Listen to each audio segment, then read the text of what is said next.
Mi nieta tenía 7 años cuando la llevaron en camilla a una cirugía de emergencia y su madre estaba en un yate frente a la costa de Santa Lucía bebiendo champán con su instructor de tenis. Tengo 68 años. He enterrado a una esposa, a 2 socios comerciales y a un hermano.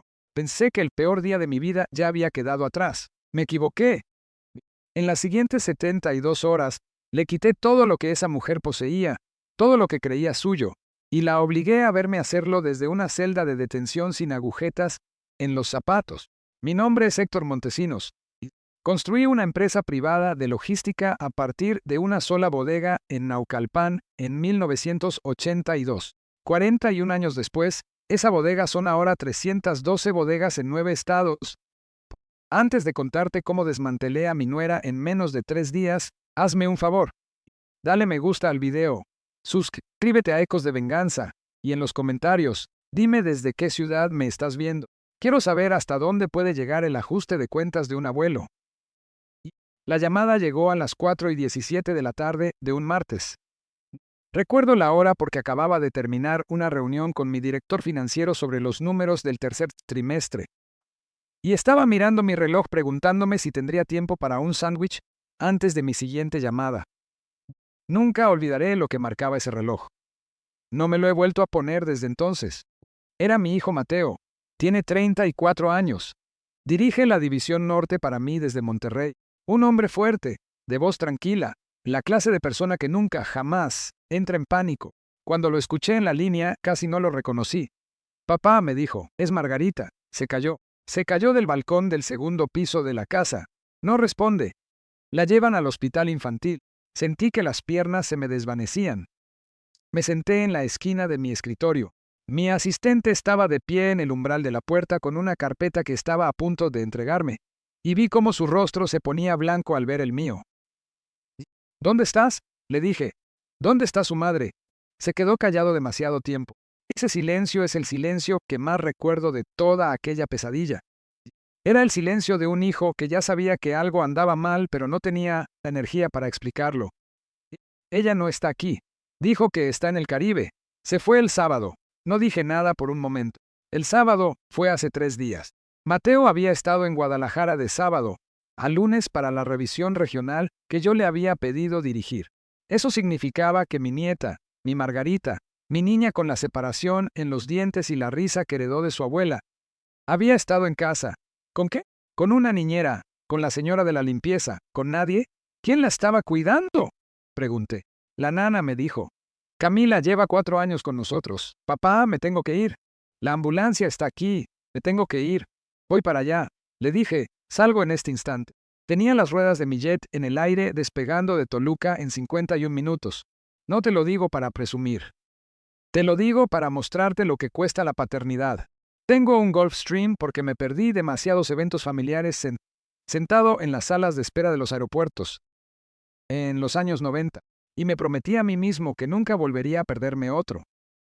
Ese avión me ha llevado a 2 graduaciones, una boda y 4 funerales. Esa noche me llevó a la peor conversación de mi vida. Llamé a Mateo 2 veces desde el aire. No contestó. La segunda vez me envió un mensaje de texto que solo decía, cirugía 4 horas mínimo, no llames. Me quedé mirando ese mensaje durante mucho tiempo. Mi hijo no usa abreviaturas. Mi hijo no omite los signos de puntuación. Mi hijo estaba sentado en algún pasillo, viendo cómo le reconstruían el cráneo a su única hija, y no podía escribir una oración completa. Después intenté con su esposa. La llamé 3 veces. Ahora, déjame hablarte de ella. Su nombre es Bárbara. Se casó con mi hijo hace 4 años y medio, en una ceremonia que yo pagué en un viñedo del Valle de Guadalupe, que me costó $86,000. Llevaba un vestido de Vera Wang que yo compré. Bebió champaña Cristal que yo compré. Hizo un brindis sobre cómo nunca se había sentido más segura que en los brazos de la familia Montesinos. Recuerdo haber pensado en ese momento que era una frase extraña. Segura, no amada, no feliz. Segura, como una persona que se sube a un bote salvavidas. Bárbara era la segunda esposa de Mateo. La primera, Elena, era la madre biológica de Margarita. Elena murió de una forma agresiva de cáncer de mama cuando Margarita tenía 3 años. Mateo quedó destruido. Nunca en mi vida lo había visto así. Me senté con él en su sala durante 2 semanas seguidas después del funeral y lo vi intentar descubrir cómo levantarse de la cama por las mañanas por su hija. Conoció a Bárbara 11 meses después, en una gala benéfica que yo patrocinaba. Ella estaba socializando por todo el salón. Le dijo que había perdido a su propia madre siendo joven, que entendía su dolor, que Margarita necesitaba una figura materna. Debía haberlo visto en ese instante. Soy un hombre que ha visto a seres humanos intentar sacarme dinero durante... Conozco esa mirada, pero tenía un hijo que se estaba muriendo de dolor por dentro, y tenía una nieta que necesitaba una mujer en la casa, y me permití a mí mismo querer creer. El teléfono sonó 4 veces y mandó a buzón. Su saludo de voz era una cosita cantarina. Hola, te has comunicado con Bárbara Montesinos. Deja un mensaje después del tono y que tengas un hermoso día. Un hermoso día. Mi nieta estaba en cirugía por una fractura de cráneo y una hemorragia interna, y el buzón de voz de su madrastra me decía que tuviera un hermoso día. Llamé a mi jefe de seguridad corporativa, un hombre llamado Daniel Ferri. Daniel fue agente del Servicio de Seguridad Diplomática durante 22 años antes de venir a trabajar para mí. Contesta su teléfono al primer timbre, sin importar la hora que sea. Le conté lo que había pasado. Le dije que supuestamente Bárbara estaba en el Caribe. Le dije que quería saber exactamente dónde estaba en menos de una hora. ¿No se lo pedí? Se lo ordené. Hay una diferencia. 28 minutos después, Daniel me devolvió la llamada. Está en un yate alquilado que zarpó de la Marina en Santa Lucía. Me dijo, el barco se llama Mariposa. Es un Sunseeker de 122 pies, 4 camarotes, tripulación completa. Abordó el sábado por la tarde. No está sola. ¿Quién? Pregunté. Un hombre llamado Diego Aranda, de nacionalidad española. 31 años, registrado en su teléfono como su instructor de tenis en el Club de Campo de Monterrey. Ha sido su instructor durante 2 años. Cerré los ojos. Sentí el pulso latiendo en mis... ¿Qué tan seguro estás? Le dije. Tengo registros de tarjetas de crédito, manifiestos de vuelo y una fotografía que la Marina les tomó al abordar. Él lleva puesto el reloj de pulsera de su marido. Quiero hacer una pausa aquí. Quiero decirte lo que sentí en ese momento porque creo que importa. No sentí rabia. La rabia es para los novatos, no sentí dolor. El dolor llega después, cuando tienes tiempo para sentarte. Lo que sentí fue una especie de quietud. El tipo de quietud que sientes justo antes de tomar una decisión de la que no puedes retractarte. He tomado 3 de esas decisiones en mi vida. La primera fue dejar un trabajo estable en una empresa de transporte en 1980. Y uno para empezar lo mío con $22,000 que había pedido prestados hipotecando la casa de mis padres. La segunda fue cuando atrapé a mi segundo al mando en 1997 vendiendo manifiestos de clientes a un competidor y no solo lo despedí, me aseguré de que nunca volviera a trabajar en logística. La tercera fue cuando diagnosticaron a mi esposa y cerré la empresa para quedarme junto a su cama durante 9 semanas. Esta era la cuarta. Daniel, le dije, quiero que le pongas un equipo encima. Quiero ojos en ese barco. Quiero saber si estornuda. Y quiero que empieces a sacar cada registro sobre ella que puedas obtener legalmente. Estados de cuenta bancarios, registros telefónicos, cada tarjeta de crédito que haya usado en los últimos 24 meses. Cómprame a su abogado si tiene uno. Encuéntrame a su terapeuta si tiene uno. Encuéntrame todo. Ya está en marcha, me dijo. Luego llamé a mi abogada personal. Su nombre es Magdalena Cifuentes. Ha sido mi abogada desde 1994. Tiene 71 años y podría masticar a un litigante de la capital y usar su corbata como hilo dental. Le conté lo que sabía. Le dije lo que quería. ¿Qué tan rápido? Preguntó ella. Para cuando su barco llegue a puerto, le respondí. Ella se rió. No fue una risa amable. Héctor, viejo lobo, dame hasta el viernes. Era martes por la noche. Aterrizamos en Monterrey a las 10:42 de la noche. Fui directo al hospital. Mateo estaba sentado en una sala de espera en el ala de cuidados intensivos pediátricos. No se había cambiado de ropa. Había sangre seca en su manga y no pregunté de quién era. Había sangre seca en su manga y no pregunté de quién era.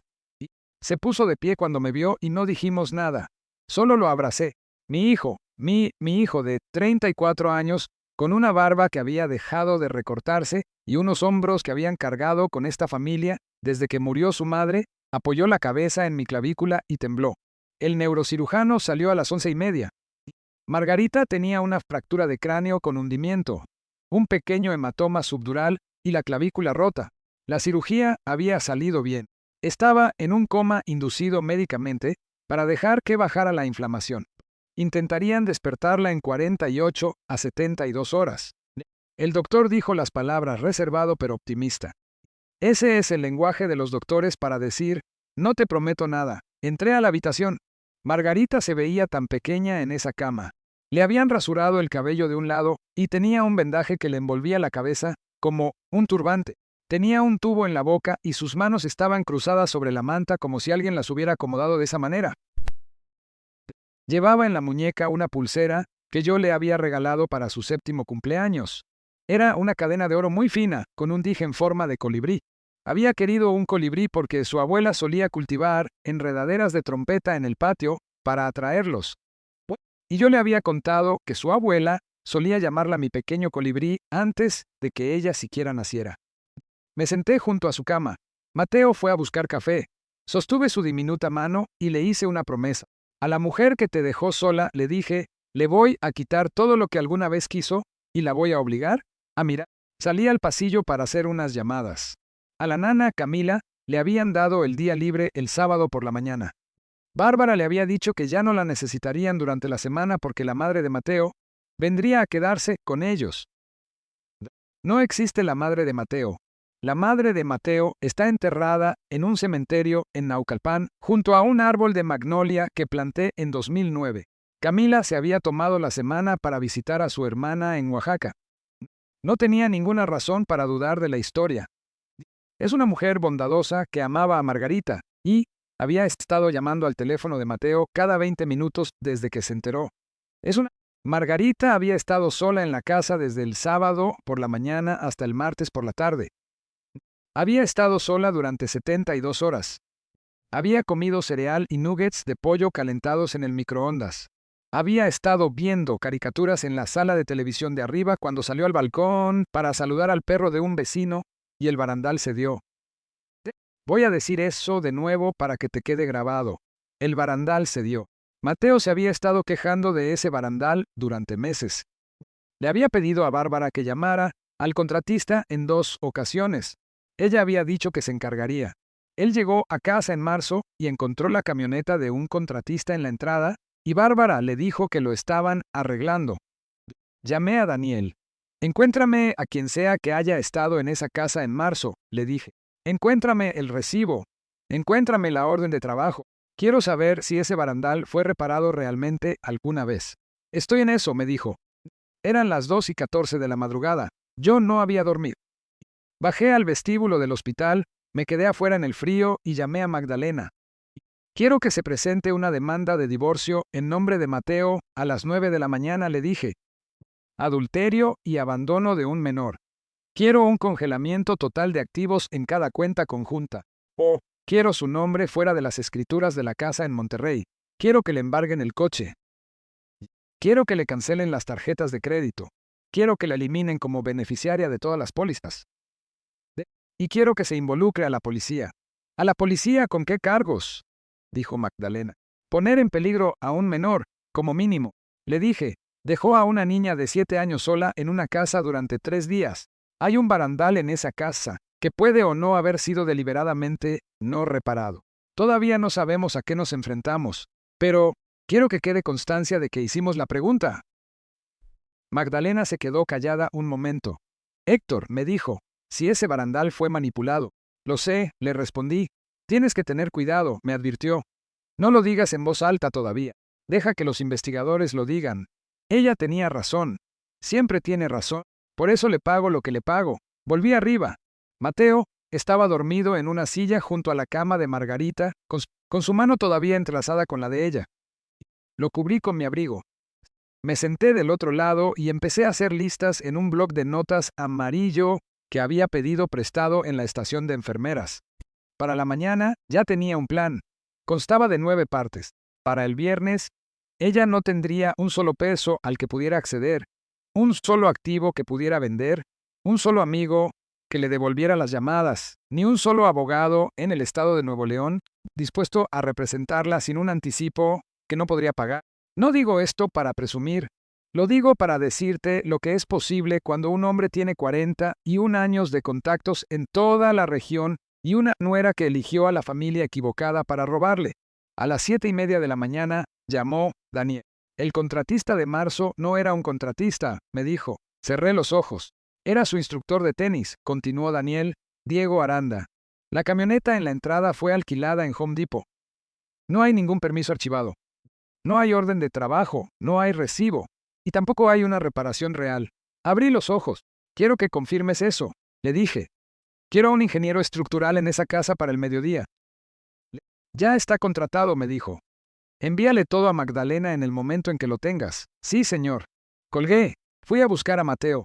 Ya estaba despierto, bebiendo café de un vaso de papel, mirando fijamente a su hija. Me senté frente a él. Hijo, le dije, necesito decirte algunas cosas, y necesito que me escuches sin interrumpirme. Él me miró. Había algo en sus ojos que me decía que ya lo sabía a medias. Un marido lo sabe. Incluso cuando se niega a admitir que lo sabe, lo sabe. Le conté todo.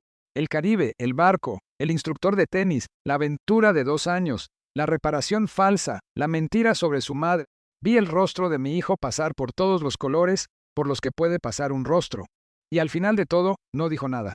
Solo se volvió y miró a su hija, y su mandíbula se tensó de una manera que yo no había visto desde la mañana del funeral de Elena.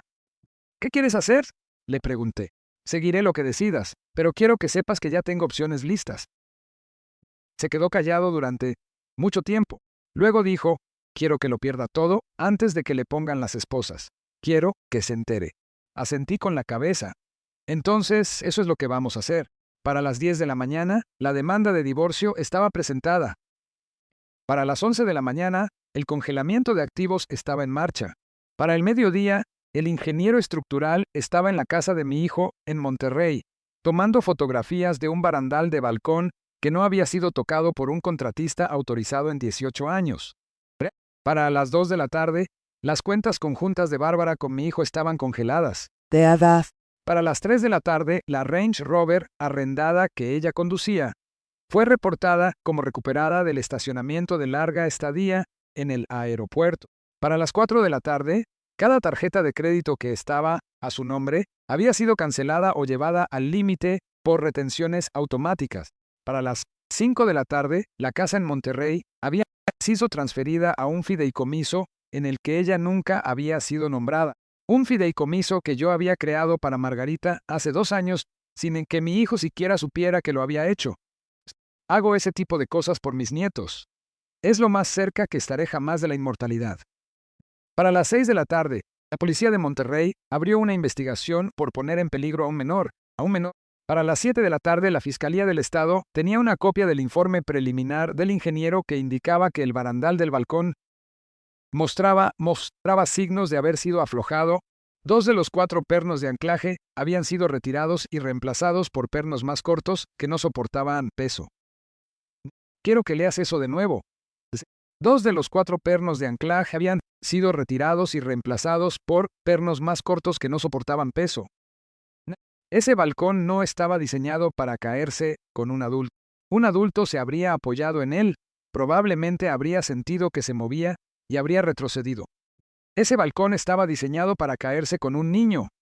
Un cuerpo pequeño, lo suficientemente ligero como para no activar la advertencia de un tambaleo. Un cuerpo pequeño inclinándose para saludar a un perro. Se suponía que mi nieta iba a morir. Me senté en esa silla del hospital y sentí algo dentro de mí que haré todo lo posible por describirte. Aunque no creo que existan palabras para ello. Fue la sensación de que cada cosa blanda en un hombre era quemada y arrancada de él en un segundo para ser reemplazada por algo frío, limpio y paciente. No iba a gritar, no iba a hacer una escena. Iba a sentarme muy en silencio y dejar que toda la arquitectura de la vida de esta mujer se derrumbara sobre ella como un edificio. El miércoles por la mañana, Bárbara intentó usar su American Express. Estaba en un restaurante frente a la playa en la Marina. La tarjeta fue rechazada. Daniel tenía a un hombre en la mesa de al lado. Me envió una fotografía. Ella se rió del asunto y usó una tarjeta diferente. Esa también fue rechazada. Su tercera tarjeta fue rechazada. Intentó llamar al banco. El banco le dijo que las cuentas habían sido congeladas en espera, no tenía derecho a recibir detalles. Llamó a su esposo. Su esposo no contestó. Llamó a su suegro. Yo tampoco contesté. Para el miércoles por la tarde, estaba intentando cargar los gastos al yate. La compañía de alquiler del yate había sido pagada en su totalidad por adelantado, pero los extras como servicios de spa, excursiones y botellas se facturan al final. Le dijeron que tendría que liquidar la cuenta antes de desembarcar. Tenía $1,142 en su cuenta de cheques, una cuenta de ahorros congelada a la que no podía acceder y un marido que no contestaba el teléfono. Para el miércoles por la noche, Diego se puso nervioso. Empezó a hacer llamadas. Estaba intentando alquilar un barco diferente. Estaba intentando llegar a Martinica. Estaba intentando llegar a cualquier lugar que no fuera donde ella estaba. Daniel también tenía un hombre vigilando a Diego. Diego tomó un vuelo el jueves por la mañana desde el aeropuerto hacia Miami. Solo. No le dijo que se iba. Dejó una nota en el camarote de la cual tengo una fotografía. Decía, no puedo involucrarme en esto, lo siento. La firmó con un corazón. Un corazón. Ese es el tipo de hombre que yo por encima de mi hijo. El jueves por la mañana, Bárbara llamó a Mateo 18 veces. Él no contestó. Dejó mensajes de voz que empezaban con una voz dulce y suplicante y terminaban en gritos. Me llamó 12 veces. Yo tampoco contesté. Llamó a Camila. Camila le colgó el teléfono. Llamó a su propia madre en Mérida. El número de su madre había sido desconectado a petición de su propia madre después de una llamada telefónica de Magdalena, de la cual desconozco el contenido y no he preguntado. Magdalena es muy buena en su trabajo. El jueves por la tarde, Bárbara fue escoltada fuera del yate por la policía de Santa Lucía por falta de pago. Su equipaje fue retenido por la empresa de alquiler. Suen tenía su pasaporte, su teléfono y un vestido de verano. Intentó registrarse en un hotel. Todas sus tarjetas fueron rechazadas. Intentó sobornar al recepcionista. El recepcionista sonrió y dijo, no, hice que Daniel enviara una pequeña donación a la iglesia del recepcionista. Pasó la noche del jueves en el vestíbulo del aeropuerto. Durmió en una banca. Intentó usar el internet inalámbrico gratuito para enviarle un correo a su instructor de tenis. Él no respondió. Le envió un correo a una vieja amiga en Monterrey. La vieja amiga, que había comprado un Porsche el año anterior con dinero que no tenía, me debía un favor por una disputa de contrato de la que le ayudé a salir. La vieja amiga no respondió. No soy un hombre amable cuando mi familia es amenazada. Quiero que entiendas eso. Quiero que entiendas que soy un vecino perfectamente civilizado. Soy un donante generoso. Soy un empleador justo. Soy un abuelo consentidor. Pero cuando alguien viene por mi sangre, no llamo a Dios. No llamo a terapia. Llamo a una lista de personas que me deben un favor. Y comienzo una destrucción silenciosa, metódica y completamente legal de la persona que vino por mi sangre. El viernes por la mañana, Magdalena me comunicó con la fiscalía. Estaban listos para emitir una orden de arresto. Poner en peligro a un menor con desprecio imprudente por la vida, agravado. Combinado con lo que ahora era una investigación abierta por agresión debido a la manipulación del balcón, que casi con seguridad sería elevada a un cargo mayor una vez que regresaran los resultados del laboratorio de los pernos. Los resultados del laboratorio mostrarían marcas de herramientas. Las marcas de herramientas se relacionarían con una marca específica de taladro inalámbrico. Esa marca de taladro inalámbrico que Daniel había confirmado para el viernes por la tarde era la misma que Bárbara había comprado en el Home Depot de San Pedro el 11 de marzo, con la única tarjeta de crédito suya que aún no había sido cancelada, la que su marido no conocía. Ella misma compró el taladro. Ella misma hizo el trabajo. Hizo que su amante se quedara de pie junto a la camioneta para que los vecinos pensaran que un hombre lo estaba haciendo. Ella misma aflojó los pernos del balcón de su propia hijastra. El viernes por la tarde, la inflamación de Margarita había bajado lo suficiente como para que los médicos empezaran a sacarla del coma. Fue un proceso lento. Estuvo aturdida durante 1 hora. Luego abrió los ojos. Luego dijo una sola palabra. Papi. No tengo forma de decirte lo que fue escuchar eso. Lo voy a dejar ahí. El viernes por la noche, La orden de arresto contra Bárbara fue transmitida a las autoridades de Santa Lucía a través de una solicitud consular de emergencia. Para entonces, Bárbara se las había arreglado para convencer a un guardia de seguridad en el aeropuerto de que la dejara entrar a una oficina trasera para usar un teléfono. Llamó a su abogado en Monterrey. Su abogado le dijo que su anticipo había sido retirado. No podía seguir representándola. Llamó a un segundo abogado. Él había oído hablar del caso. Se negó a tomarlo. Llamó a un tercer abogado. Él se rió. Ella empezó a llorar desconsoladamente en la oficina trasera. El guardia la escoltó hacia afuera. El sábado por la mañana, volé a Santa Lucía yo mismo. Quiero decirte por qué. Porque necesitaba que viera mi rostro. Necesitaba que me mirara a los ojos y supiera que la tormenta en la que estaba parada tenía un nombre, y que ese nombre era el mío. Llegué a las 11:30 de la mañana, hora local. Daniel ya estaba en el lugar. Me llevó a la estación de policía en el puerto. La habían detenida a las 7 de la mañana. Estaba recluida en una pequeña habitación de concreto, con una sola banca y un ventilador lento. Me dejaron verla a través de los barrotes antes de que se finalizara el papeleo de extradición. Se veía más pequeña de lo que recordaba. Tenía el cabello enmarañado. Llevaba el mismo vestido de verano del jueves. Y estaba descalza. Le habían quitado las sandalias por algún asunto de procedimiento sobre el que no pregunté. Cuando me vio, su rostro se desmoronó y corrió hacia los barrotes. Papá, me dijo. Héctor, por favor, no sé qué está pasando. Ha habido un error. Amo a Margarita. La amo como si fuera mía. Yo nunca, por favor. La miré. Miré a la mujer que había pasado 4 años sentada a mi mesa, bebiendo mi vino, besando a mi hijo frente a mí, sosteniendo a mi nieta en su regazo. Tengo una fotografía, le dije, del recibo de Home Depot por el taladro. El inalámbrico de 18 voltios con la raya verde. Su rostro hizo ese gesto donde la mentira debajo de la mentira colapsa de golpe en la misma cara plana y en blanco. Ni siquiera lo intentó. Él me obligó, susurró. Diego me obligó a hacerlo. Me dijo que si no lo hacía, le contaría a Mateo lo nuestro y Mateo me lo quitaría todo y yo no tendría nada. Dijo que la única salida era... Dijo, Diego, la interrumpí, está en Miami. Te dejó una nota con un corazón dibujado. Ella se deslizó por los barrotes hasta el suelo. Me quitaste todo, dijo. Todo, no tengo nada. Tú hiciste eso, le dije. Yo solo me aseguré de que las luces estuvieran encendidas cuando sucedió. Me agaché para estar a su nivel. Hice esto porque quería que estuviera lo suficientemente cerca para escucharme sin que yo tuviera que alzar la voz. Querías a mi nieta muerta, le dije. Porque pensaste que mi hijo heredaría un fideicomiso que luego le quitarías en un divorcio.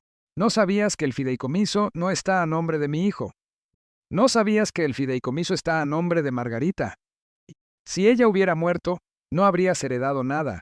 16 millones de dólares habrían ido a un hospital infantil en Monterrey a su nombre. Hiciste esto para nada.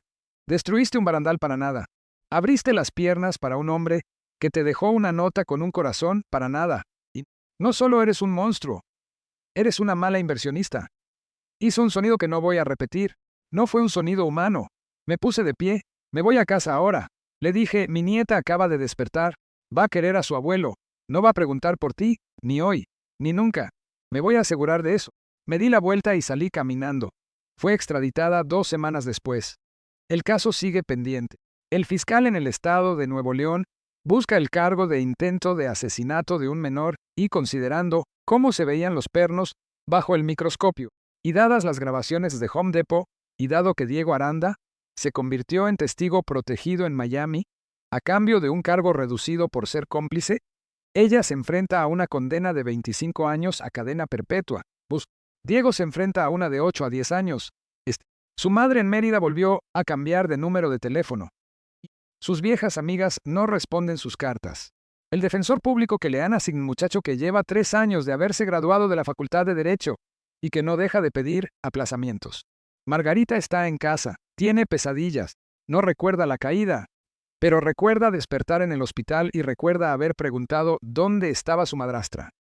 Y a su padre diciéndole que su madrastra se había ido y que su madrastra no iba a volver y que ella estaba a salvo y que era amada y que nada como esto le volvería a pasar jamás. Mateo le dijo eso y lo decía en serio, y yo pasaré el resto de mi vida asegurándome de que siga siendo verdad.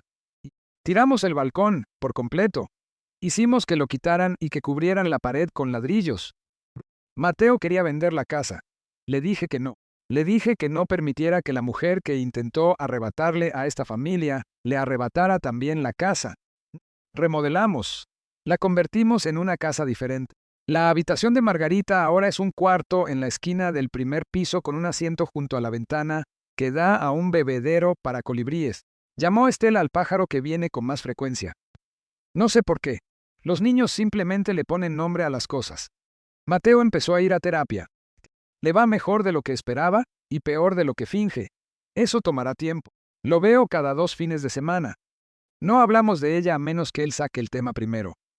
La mencionó una vez, a los 2 meses, sentado en mi porche trasero en la oscuridad bebiendo una cerveza. Me dijo, papá, ¿cómo lo supiste? ¿Cómo supiste que tenías que moverte tan rápido? Le dije la verdad. Le dije, hijo, he pasado 40 años viendo a la gente intentar quitarme cosas.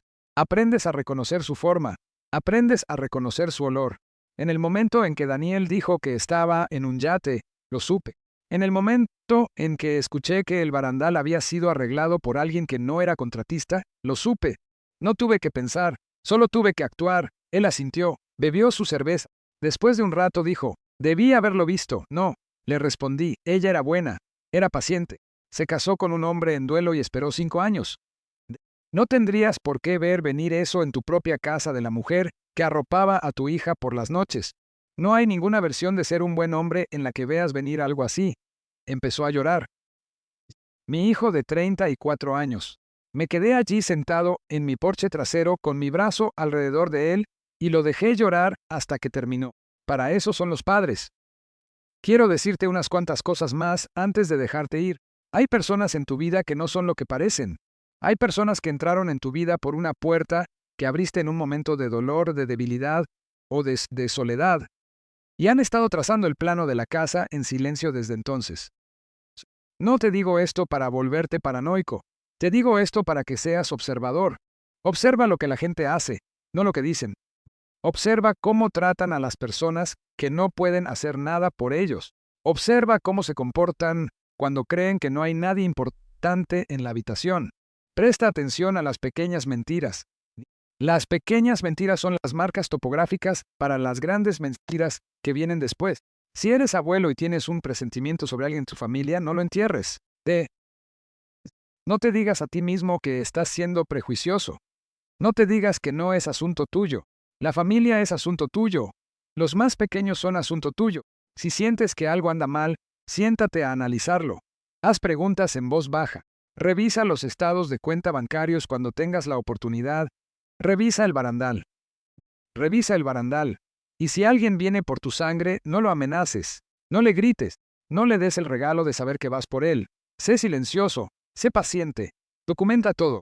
Llama a las personas que te aman y a las personas que te deben favores y construye tu caso en la oscuridad. Llama, y cuando el caso esté terminado, cuando cada puerta esté cerrada, cada cuenta esté congelada y cada amigo se haya ido, entonces entras y dejas que vean tu rostro.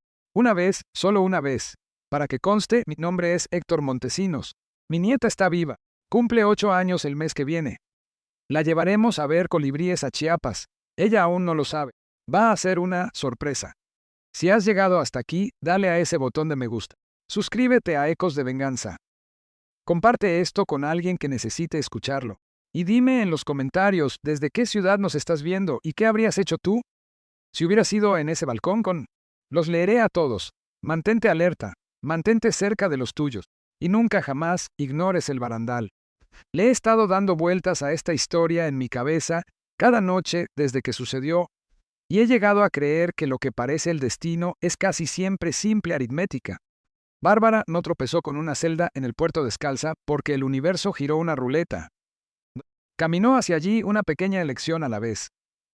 2 pernos sueltos en marzo, una mentira sobre un contratista, un sábado en el que eligió un yate por encima de una niña.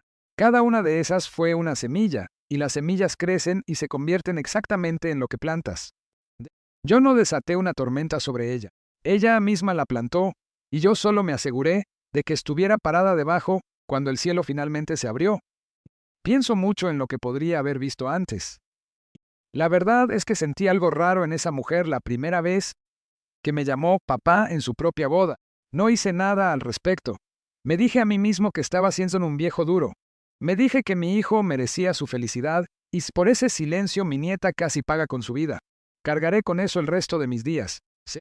La decencia no es solo ser un abuelo amable en la cena de Navidad. La decencia es tener el valor de hacer la pregunta incómoda mientras la respuesta todavía importa.